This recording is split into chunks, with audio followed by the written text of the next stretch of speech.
Les files indiennes des automobilistes dans les stations de service de Brazzaville génèrent des conséquences considérables sur le quotidien des Congolais. Soucieux de mettre fin à cette rupture, le ministre des Hydrocarbures Bruno Jean-Richard Ritou a conféré ce lundi 30 mai à Brazzaville avec les marketeurs et distributeurs des produits pétroliers, à savoir entre autres XOIL, AOGC et Total, acteurs clés dans le processus de vente. Au centre de cet échange, la mise en place des mécanismes solides pouvant arrêter définitivement cette situation devenue récurrente.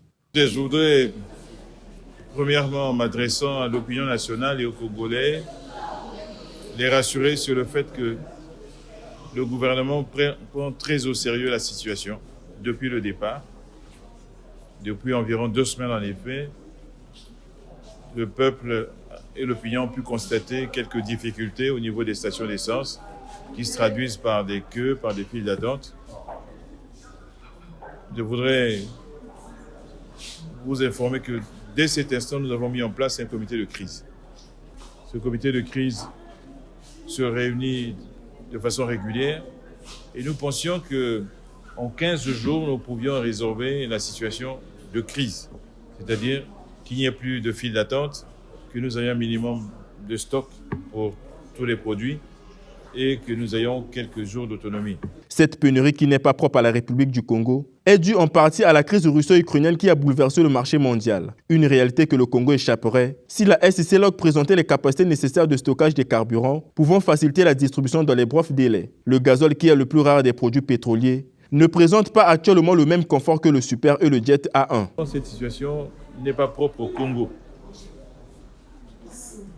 Le conflit en Ukraine a créé des tensions sur le marché des produits pétroliers dans le monde. Et aujourd'hui, nous avons très clairement de grandes difficultés à trouver des produits, notamment le gazole. Il s'est raréfié à cause de l'embargo, de la menace d'embargo sur le pétrole russe. Le réflexe des traders, le réflexe des pays, bien souvent, eh bien, c'est de stocker, de s'approvisionner pour avoir de la réserve si jamais l'embargo pouvait emmener à la raréfaction des produits. Et donc, dès l'instant où tout le monde se met à stocker, eh bien, il n'y a plus de produits sur le marché. Et cela se fait ressentir, et se fait encore ressentir aujourd'hui pour le gazole, que nous avons beaucoup de mal à trouver. Malheureusement, la situation s'accompagne aussi d'une flambée des prix. Comme si ça ne suffisait pas, le produit est rare et il est très cher. Tous les jours, notamment le prix du gazole change, et donc il est très très cher pour la SNPC qui est chargée de l'approvisionnement du pays en produits pétroliers. Aujourd'hui, on peut dire qu'avec les efforts de la SNPC et le suivi par le comité de crise, en ce qui concerne le supercarburant, nous avons un certain confort. Il n'est pas suffisant, il est encore fragile, mais nous avons un certain confort et nous ne devrions pas du tout avoir la moindre file d'attente ou la moindre queue concernant le super, en tout cas pour quelque temps. Et on espère qu'après cela, eh bien, nous pourrons avoir suffisamment de produits importés et de stock pour que, s'agissant du super, nous n'ayons pas de problème du tout pendant longtemps.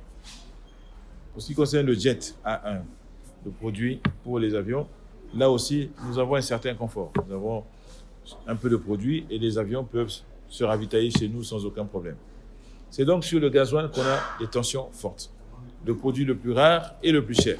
L'occasion a également permis à Bruno Jean-Richard Ritou d'attirer l'attention des marketeurs sur le phénomène Kadhafi qui ne cesse de prendre de l'ampleur. Le premier contrevenant sera sévèrement puni, a-t-il martelé. Je crois que pendant quelques jours, nous allons faire de notre mieux pour que les stations soient approvisionnées suffisamment pour qu'on n'ait pas ces files d'attente. Tout est fait aujourd'hui pour que dans quelques jours, nous ayons à la fois par la CORAF et par l'importation suffisamment de gasoil aussi, de façon à avoir ce confort. Donc s'il y a encore de la gêne pendant quelques jours éventuellement, et nous travaillons à ce qu'au niveau des stations, il n'y ait pas là non plus aussi des dérives, des comportements déviants, des pompistes qui gardent du produit, qui le bloquent, qui le vendent au fameux Kadhafi, et pendant ce temps, les